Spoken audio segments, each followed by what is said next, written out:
Alors, donc, la Russie est l'ennemi existentiel de l'Europe. C'est vrai, c'est vrai, c'est vrai. Mais avant de commencer à dire ouh là là tout ça, écoutez-moi jusqu'au bout, d'accord?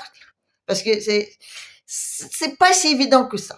Parce que avant toute chose, il faut devenir c'est quoi notre existence. Enfin, c'est quoi cette existence à laquelle donc la Russie est l'ennemi. Voilà. Et vous allez voir que c'est pas du tout les histoires de papa, papa, maman, maman et tout ça. Non, non. C'est pas parce que les Russes détestent, je dis à tout prix la démocratie qu'ils ne veulent du mal.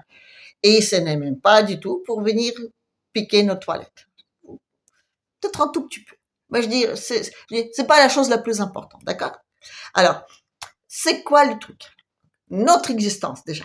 Alors, savez-vous que donc notre existence, celle qui était décrite donc par Karl Marx, ben c'est très très loin, très très très loin.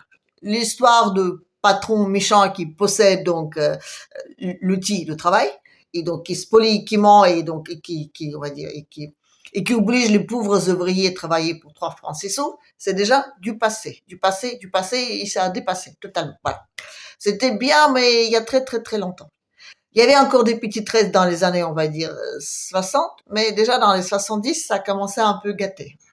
Et puis commencer dans les années 80 totalement. Alors oui, ben oui, les gens, ils ont acheté trop de choses et ils n'en avaient plus besoin. Non, parce que dans les années 60, vous voyez, on n'avait pas encore des frigos, des machines à laver, vous voyez, des vacances, de toutes nouvelles vacances, la voiture, tout ça. Donc c'était le boom de consommation. Je veux dire, hein, tout le monde voulait acheter des trucs. Et petit à petit, les gens, une fois qu'ils ont acheté tout, ben ils n'en avaient plus besoin. Voilà. Alors du coup, il fallait on va dire, comment dire, il fallait leur donner envie. Voilà. Donc dans les années 80, on commence à créer les pubs. Voilà. Oui, ben, c'était important les pubs parce que là, il fallait que les gens, je veux dire, ils ont envie d'acheter telle et telle chose. Vous voyez, des petits trucs futiles, vous voyez, du shampoing, hein, ou chouïa, tout ça, vous voyez, des bouffes pour le chien ah, la bouffe cuisinée, tout ça, je veux dire, toutes d'autres choses. Voilà. Donc à cette époque-là, donc on a je veux dire, les publicistes commencent à gagner beaucoup, beaucoup, beaucoup d'argent. Voilà. Mais ceux qui commencent à gagner vraiment beaucoup d'argent, c'est que ceux qui vendent. Voilà. Parce que je veux dire, les commerciaux, voilà, l'école de commerce, surtout dans les années 90, c'était le meilleur filon pour les gens, les étudiants. Donc les bacheliers, ils voulaient tous rentrer dans les écoles de commerce parce que c'est ceux qui vendaient qui gagnaient le plus d'argent. Parce que à cette période-là, donc on commence, comment dire, ben mutualiser la vente. Voilà. Les patrons fabriquent et c'est les autres qui vendent. Et les autres qui commencent à vendre plus en plus, ils se disent, eh ben, il y a une autre marge. Voilà. Alors, du coup, ils commencent à chercher des trucs, on va dire, moins chers. Loin, loin, loin, loin. Alors, les patrons, ils disent, bon, on n'a pas le choix parce que nous, on est trop cher, parce que je veux dire, c'est plus nous qui décidons, hein, c'est le marché. Voilà. C'est surtout les marchands. Voilà. Donc, du coup, eux aussi, ils commencent à déménager leurs trucs. Voilà. Donc, dans les années 90, on commence à tout déménager. On commence à avoir des problèmes donc, dans le pays. Ben, déjà, dans les années 80, c'est pas mal, mais dans les 90, c'est vraiment le grand boom exceptionnel donc de mondialisation. On déménage tout, mais les gens, ils ont encore des petites restes. Mais néanmoins, je veux dire, des petites restes, ça suffit pas pour acheter toute la camelote que les gens produisent. Parce que je dis, le prix, je vous rappelle, reste quand même plus ou moins les mêmes. Donc, je veux dire, c'est toujours les bénéfices qui fonctionnent. Parce que la France, vous voyez, c'est un pays qui exporte au plus grand nombre dans ce monde, donc les Auchan, les Carrefour, enfin, les Leroy Merlin, tout ça. Vous voyez. La France, elle est connue par ses super hypermarchés. Voilà. Les Allemands, en revanche, eux, donc, ils font de l'industrie. Donc, eux, ils sont intéressés, effectivement, dans l'énergie pas chère. C'est là où je veux venir, donc, sur la Russie.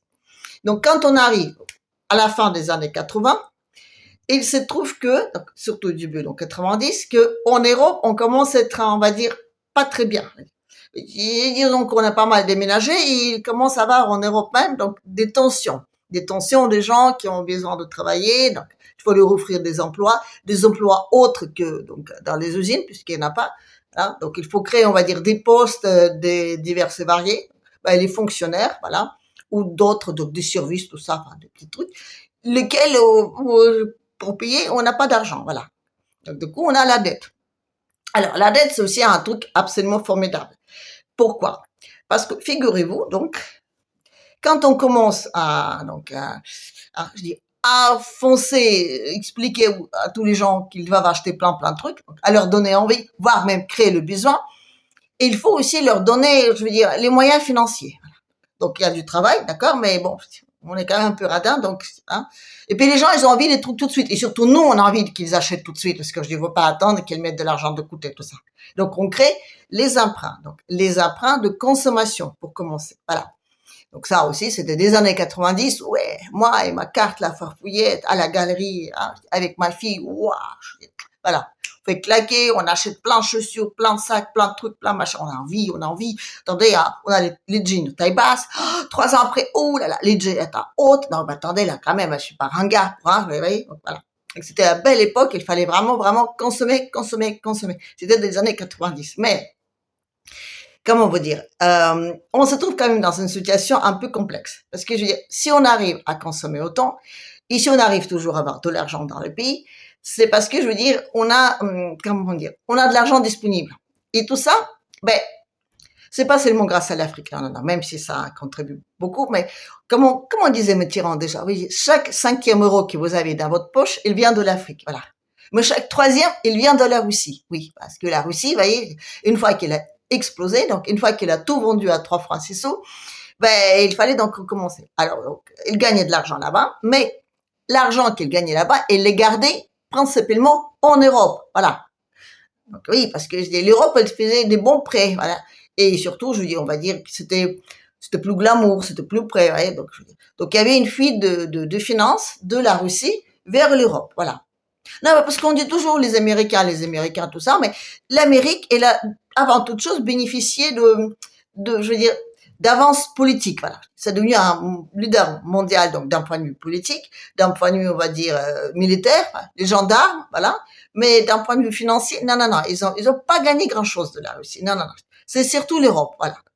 Pour preuve, allez, encore au début des années 90, on voyait donc des bus avec des Américains, vous voyez, ils ont tous ronds et ils se ressemblent tous, femmes, hommes, on voit pas la différence. Vous voyez de quoi je parle? Voilà.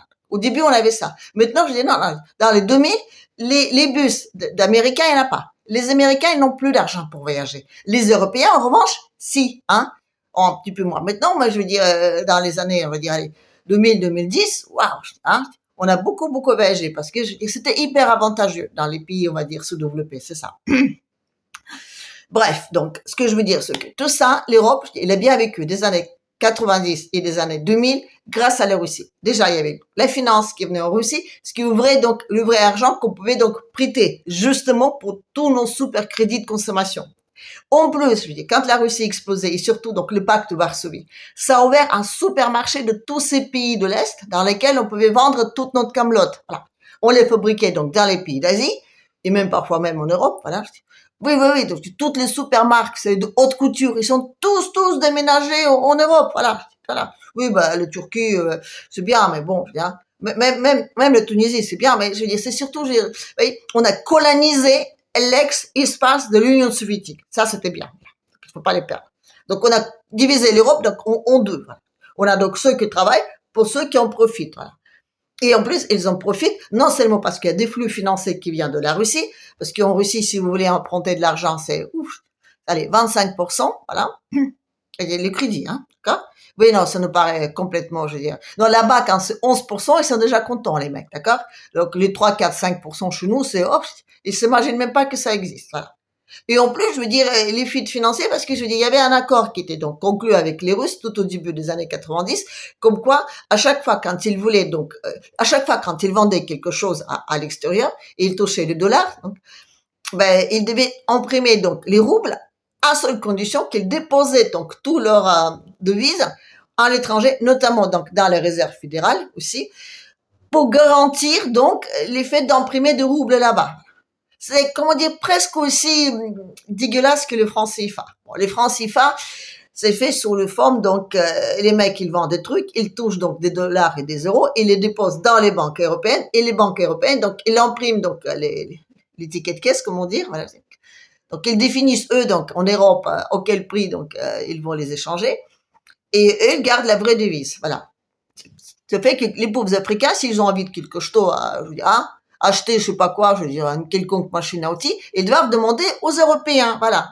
Bon, les Russes, non, je dis, ils pouvaient acheter des trucs, mais, donc, ils n'avaient pas droit d'avoir de l'argent chez eux. Il fallait toujours qu'ils traversent les capitales à l'extérieur, voilà.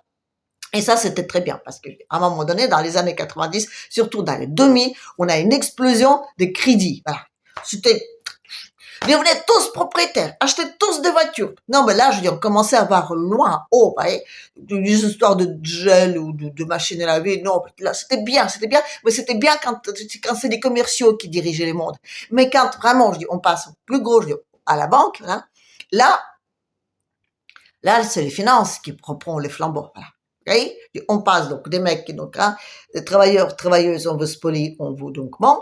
Aux mecs, donc, acheter, vendez. Ah oui, non, vous avez vraiment besoin de cette machine à laver. J'ai la même chez moi, normal. Ah oui, j'en ai même 10, ils sont tous chez moi, voilà, d'accord? Et sinon, donc, on passe à, ben, dire, ben oui, vous voulez quel crédit? Voilà. Maintenant, on n'achète pas une voiture, on achète un crédit qui va avec. On achète une maison, on va acheter un crédit qui va avec. Enfin, plus maintenant, parce que maintenant, je veux dire, on peut plus de prêter de l'argent parce que on n'a plus de vrai argent dans les banques, voilà. Oui. Surtout aux États-Unis. Alors, aux États-Unis, ils ont plus d'argent. Non, ils ont beaucoup d'aides, mais ils ont plus d'argent. Parce que figurez-vous, les dollars, donc, c'est une monnaie qu'ils utilisent, mais qui ne leur appartient pas. Voilà.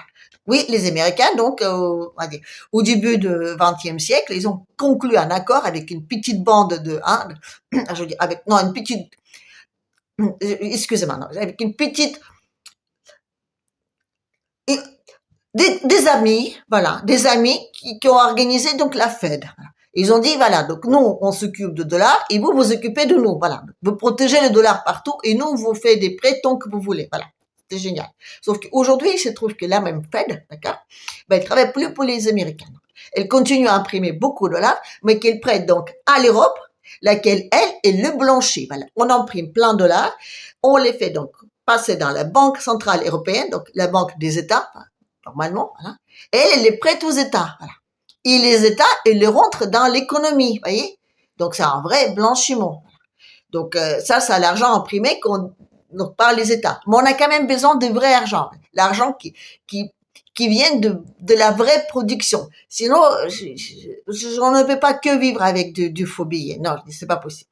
Alors, du coup, on a donc plusieurs méthodes. Donc, déjà, on a les francs CFA. Donc, si les francs CFA disparaissent, chaque 5e dollar dans notre poche, ou l'euro, il y en a plus.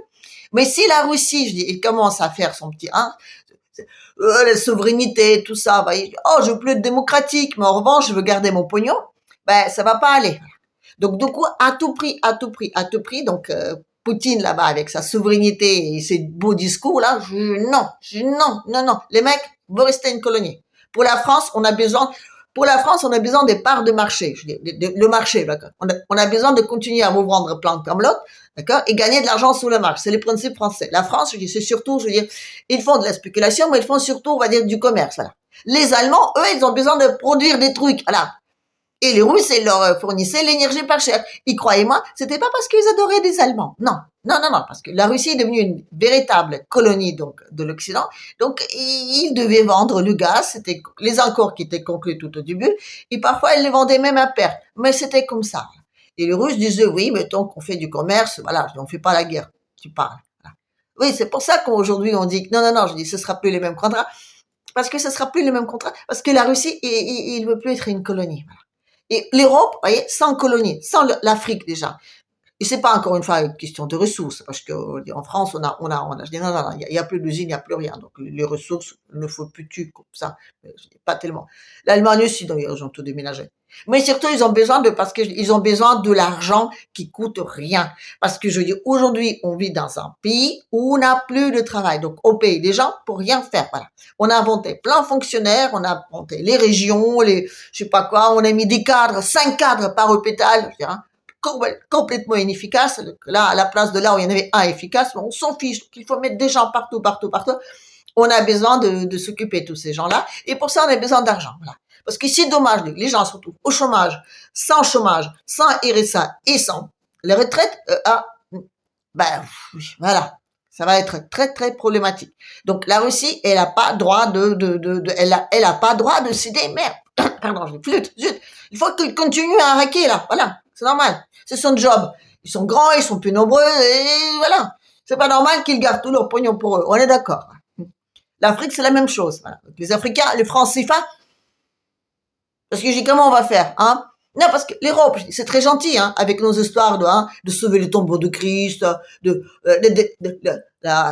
comment on dit ça déjà? Oui, la démocratie, voilà, donc les civilisations, le progrès, oui, le progrès, les Africains, j'étais ravie quand les trains est arrivé là-bas, vous savez, dans les vallées de Congo, oui.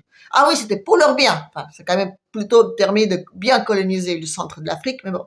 On a présenté ça comme le progrès. Le progrès, qu'est-ce qu'on avait d'autre? L'évangélisation. Maintenant, donc, ah oui, on a diminué. Ah oui, l'inclusion. Ah oui, oui, oui, oui. Enfin, quoi qu'il en soit, on a toujours de super bonnes raisons pour, je veux dire, piller le monde entier. Et ça, on fait ça depuis 500 ans. Et quand Poutine a dit que c'est fini, on devait quand même bien l'écouter et lui dire, oups, oups, oups. Parce que tout seul, on n'est pas. On nous a pas appris de vivre honnêtement. Désolé, mais c'est comme ça. Voilà. Donc on a besoin de le monde entier qui bosse pour nous. Voilà. Et quand on dit oui, c'est les Américains, oui. C'est vrai, les Américains, ils sont bien investis dans le, hein, en Ukraine, en guerre en Ukraine. Voilà. C'est vrai. Mais je dis, qui vous a dit que les patrons, je veux dire, là-bas aux États-Unis, ils n'étaient pas achetés comme tout le monde? Hein? On achète bien les patrons en Afrique, on achète bien en Asie, on achète un petit peu partout. En Europe, par exemple, voilà. Qui vous dit que les autres, ils travaillaient pas? Hein? Non, mais quand vous possédez l'argent du monde, je suis désolée, hein, quand, je veux dire, quand c'est votre argent, donc, en tant qu'une boîte privée, d'accord? Quand vous avez une boîte qui imprime des pépettes, d'accord? Et ces pépettes-là, le monde entier les utilise, vous pouvez tout acheter, tout, tout, tout. Les médias, d'ailleurs, les médias en Russie, à 90%, c'est des médias qui sont, je veux dire, complètement pro-occidentaux. Voilà. Il faut vraiment faire un tri. Vous pouvez acheter des hommes politiques, les députés, enfin, toutes les structures, voilà. Vous achetez tout le monde, voilà. Les jours où vous avez plus de pognon, vous faites comment? Voilà. Parce que je dis, c'est beau de dire, oui, on va reconstruire une armée. Bon, les soldats, ça va aller, parce que demain, donc, quand on n'aura plus, donc, de quoi payer tous les glandus, voilà, qui travaillent pas, bon, forcément, ils seront obligés d'aller s'engager. C'était comme ça en Allemagne, vous savez, en 38, même avant. Les mecs, ils avaient plus grand chose. Ils avaient une telle inflation, c'est pas possible. Alors du coup, ils allaient s'engager parce qu'ils étaient nourris, on va dire logés, et on leur donnait une bonne petite uniforme et tout ça. Et non, c'est aussi bête que ça. Donc finalement, on pourra toujours leur trouver du travail parce qu'il faut quand même aller faire la guerre pour défendre les valeurs ukrainiennes, démocratiques, civilisées et tous les tralala. Voilà. Mais surtout aussi parce que je dis, il faut qu'on s'occupe de ces glandules-là. Parce que si on n'aura pas de quoi les payer, encore une fois, on fait comment? Comment on fait? Si les francs CFA, les mecs, ils se débarrassent de ça, hein? Voilà. Si la Russie devient souveraine, si tout le Sud global ne veut plus travailler pour nous, s'il nous prend pour des guignols, parce qu'on est quand même un petit peu, hein, s'il veut plus nous donner un rang, on fait comment? Voilà. Alors, la seule solution, c'est une guerre, voilà. Ou une guerre à l'extérieur, ou une guerre à l'intérieur du pays. Donc, on va, la droite, la gauche, tout ça, voilà. Pourquoi? Parce qu'il faut qu'on élimine au moins un tiers de glandus, voilà. Et pour ça, oui, oui, oui. Si Macron, il arrive, donc, mettre ses avions avec des armes nucléaires, allez, en Pologne ou en Roumanie, par exemple, les Roumanie qui est vraiment une colonie de la France, je dis, attendez là, plus de moitié donc de l'infrastructure romaine, elle est partie en français. Je dis, là-bas, les mecs, ils sont chez eux, donc voilà. Ils se sont partagés, tous l'Europe de l'Est, ils étaient partagés entre les grands, voilà. Donc oui, la Roumanie, c'est un peu chez eux. Donc il suffit de mettre un avion juste à côté avec ça, et ça peut faire des dégâts, oui, ça peut en tuer, allez, 4 ou 5 millions de morts en Russie, voilà, avec des petites armes nucléaires françaises, démocratiques, voilà. Mais il y aura une réponse, voilà. Oui, il y aura une réponse. Il y aura une réponse et je sais pas moi, ça va faire un désert, voilà. Ça va en tuer, allez, entre 50 et 5 millions de morts, voilà. Je dis pas que ça va être comme ça, moi je dis, ouais, c'est un peu ça le projet. Pas les projets de Russes, les projets des autres, là, les démocratiques, ceux qui possèdent du pognon. Parce qu'il faut s'en débarrasser de ces glandieux. Parce que imaginez-vous, demain, donc, on a la paix, voilà. Les gens vont demander des comptes à Macron. Macron, il va se retrouver face à son pays. De quoi il va parler, hein? S'il n'y a plus d'Ukraine, si on n'a plus nos valeurs à défendre, hein? Petit point, là. Notre politique qui est la bonne, tout ça, hein? On fait comment? Eh ben, voilà. Donc, oui, oui, il veut rester sur place, voilà. Alors, le projet, donc, on va mettre le petit Bardella à la place, voilà. Oui, je me trompe tout le temps entre Bardella et Bandera. C'est vrai qu'ils se ressemblent un peu, même physiquement, vous voyez, c'est une bonne. Je me demande si l'un est pas le petit-fils de l'autre. Voilà. Mais bon, après, je dis, c'est juste, hein, je dis, comme ça. En tout cas, je veux dire, c'est, voilà, on va le mettre là, d'accord? Macron, où il reste, ou, je veux dire, il sera pas loin, voilà. Et on organise une petite guerre, voilà. À moins que les méchants russes, encore une fois, ils ne font échouer tout ce truc. Parce que vous savez, ça a déjà arrivé. Juste une petite anecdote, et je vais m'arrêter là-dessus. Donc, vous savez, donc, Napoléon III, déjà à l'époque, il voulait donc faire une monnaie unique européenne. Et il devait être indexé à l'or, voilà. Oui, c'était juste avant que donc on avait donc un empire germanique, austro-hongrois là-bas. C'est quand on a mis le train en Afrique, voilà. C'est juste un petit peu avant, voilà. Et vous savez qui c'est qui a tout fichu en l'air avec cette formidable idée? Voilà, les Russes. Et vous savez pourquoi? Tout simplement parce que là-bas, comment on va dire, ils sont un peu chaotiques. Voilà. Donc c'était le tsar à l'époque, le tsar ou l'empereur, je sais plus, donc, je crois que c'était l'empereur. Voilà.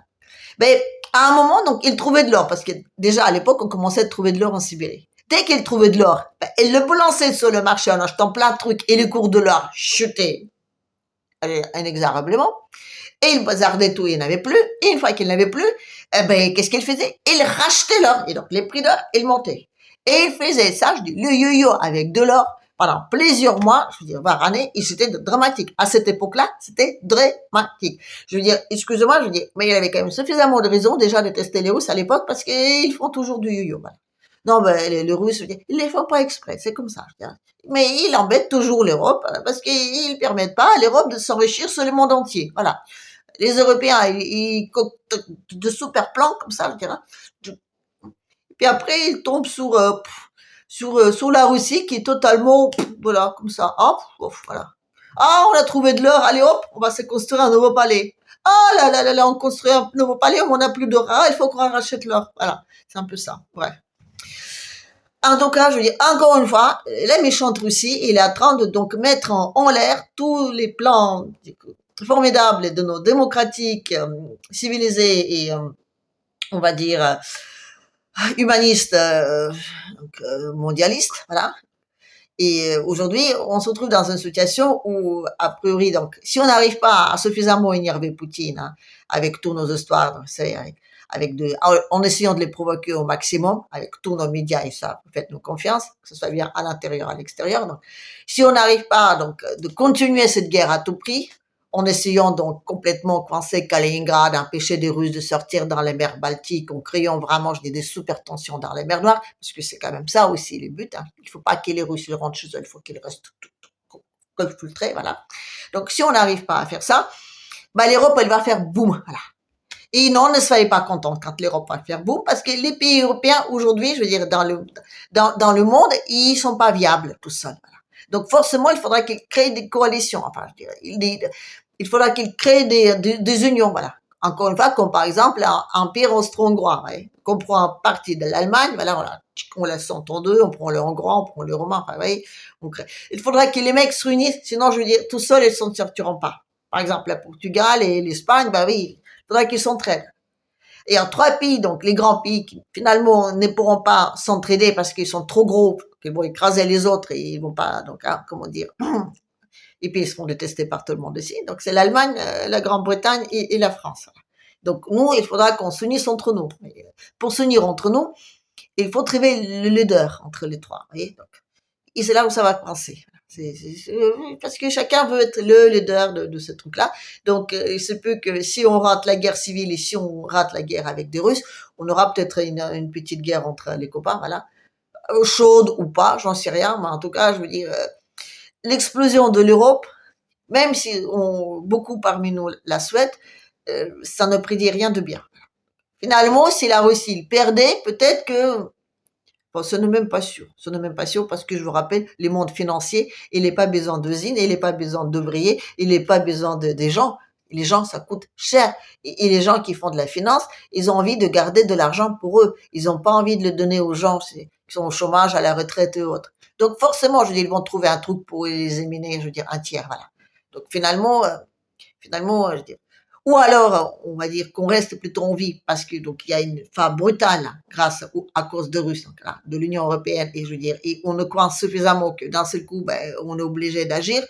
Ou alors, ce sera une fin longue, vous voyez. Bon, pour une fin brutale, je veux dire, en septembre, c'est fini, voilà. Pour une fin longue, ça va être fini, allez, pour l'année prochaine. ben, ça va mal finir quand même. Mais d'une certaine façon, je dirais, ce sera mal fini, mais on restera en vie, ou ce sera mal fini et il y aura un tiers qui sera aiguillé. Mais l'euro, quand il sera à sa juste valeur, ça va nous tomber dessus, mais d'une façon extrêmement brutale, sera divisé par 10. Et le rouble, il va être augmenté par 2. Parce que tant que les Russes, donc eux, ils baissent leur monnaie au maximum, donc nous, on essaie de le mettre le plus fort possible parce que on évite que grâce aux exportations. On évite que en emmenant des trucs, pardon, pas exportation, importation, comme on dit, lapsus révélateur. On ne peut vivre que en achetant des trucs de partout. Si notre héros, il est tout petit, ben on sera obligé de faire pousser nos propres tomates. Mais le temps qu'on commence à les faire pousser, on va vraiment vivre à des moments difficiles, difficiles, difficiles. Voilà. Donc, de son point de vue, je suis désolée, mais cette guerre pour l'Europe, elle est existentielle. Elle est aussi bien existentielle pour l'Union européenne, ce merveilleux rêve qu'on avait, donc l'Europe fédérale, parce que je pense qu'on n'aura pas le temps de la fédérer, en tout cas à question d'armée, parce que déjà, ça pète dans tous les sens. Ce sera donc, je veux dire, dramatique pour nos élites français, mais aussi pour la France, parce que je veux dire, on est tellement mal qu'avant qu'on commence à remonter, on va dire tout ça, ça va prendre du temps, et ça va être très difficile pour nous tout seuls, parce que tous ceux qui savent pas faire des trucs réellement de leurs mains, ils vont se retrouver donc au jour au lendemain, je veux dire, sans rien, et ça va être catastrophique. Donc tout ce qui reste à notre Macron, donc démocratiquement élu, c'est de, allez, je dis, retrouver à droite à gauche les petits copains là, vous savez, ceux qui sont avec le périmé, donc démocratiquement là-bas, voilà, et d'essayer un tout petit peu faire taire ce peuple-là, parce que le peuple aura faim. Et quand le peuple a faim, ben voilà, ben une guerre civile. Bref. Non, je sais que c'est pas très joyeux tout ça, mais c'est un petit peu ce qui nous tombe au nez, c'est ce que j'essaye d'expliquer depuis des mois et des mois et des mois. Mais voilà, on espère toujours les meilleurs et on se dit toujours que non, non, non, c'est pas possible. Mais si c'est possible. Et en Russie, on a vécu ça. On a vécu vraiment les 300%, non, non, 300 fois les prix. C'était monté par 300. Au jour le lendemain, c'était vraiment, vraiment, vraiment difficile. Mais on a survécu aujourd'hui et les Russes, ça leur fait peu peur. Mais les Européens, on devait vraiment réfléchir à tout ça. Parce que je veux dire, on va tout droit, tout droit, tout droit vers un super abattoir. Voilà, bref. Allez, j'ai fini là-dessus aujourd'hui, donc je vous dis, allez, à la prochaine.